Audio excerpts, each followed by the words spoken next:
Good evening, sir and my classmates. Today our topic is on coaching and targeting a muscle group. I'll be focusing on the biceps muscle. Here is the biceps muscles on the arms.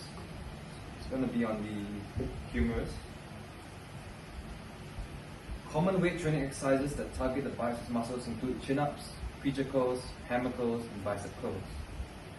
Dumbbells, barbells, cables, and machines can be used in different variations of these exercises.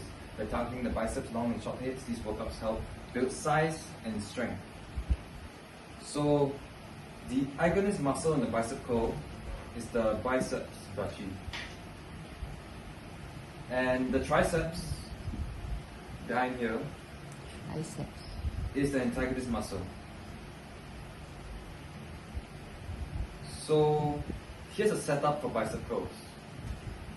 We must have a neutral spine, so we stay clear of excessive arching or rounding of the back, like this.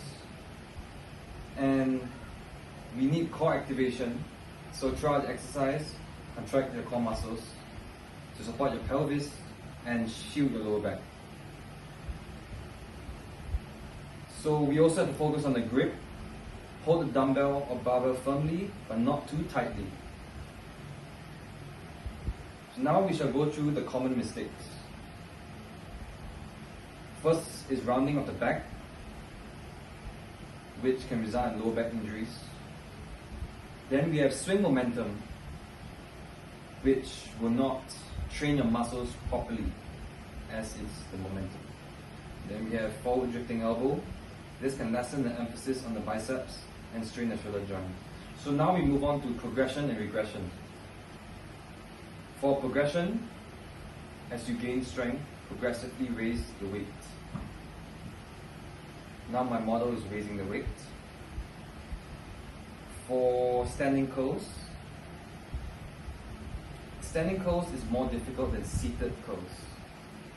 So that is a more difficult exercise as well for progression. Next, we'll talk about regression. So we can move to lighter weights. And we also seated curls to lessen the strain in your lower back and preserve a neutral spine. Perform curls while seated. So now we talk about the plane of motion. This will all be in the sagittal plane, which includes forward and backward movement, flexion and extension is the main plane of action for bicep curls. We shall focus on breathing techniques as well. Exhale during the concentric lifting phase and inhale during the eccentric falling phase to maintain a controlled breathing pattern. Speed of contraction is important as well. Control concentric to target the biceps to avoid injury. Perform the concentric phase with a calm and controlled movement. Pausing at the top to guarantee it's fully contracted. Pause at the top for a short moment. Control eccentric to preserve biceps tension and avoid damage. Reduce the weight gradually. So now I'll explain how to do a proper bicep curl. We will focus on demonstrating a smooth, controlled movement. Emphasizing proper form over speed or heavy weight. The key is to maintain a slight bend in the elbows, keeping them close to the body, not lifted like this, close, and throughout the exercise. And squeezing the biceps at the top of the curl. You don't want to be moving your body as you lift the weight, as it can injure you or someone else, especially if it's too heavy. Rounding the back can result in lower back injuries and lessen the biceps exercise effectiveness. So here are some variations.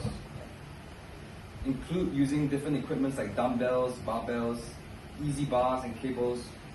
For example, you can do incline preacher curls, concentration curls, hammer curls. Reverse curls emphasize the forearms, while cable curls provide a constant tension. So this is now, lastly, we're talking about the sets, reps, and rest time interval. 1 to 3 sets of 10 to 15 repetitions each session with a 2 to 3 minute break in between sets. are advised by ACSM for older adults bicep curls. At least 2 non-consecutive days should be dedicated to strength training each week. So for sets, 1 to 3 sets for each muscle group. Each set contains 10 to 15 repetitions, 2 to 3 minutes of rest in between sets. Thank you.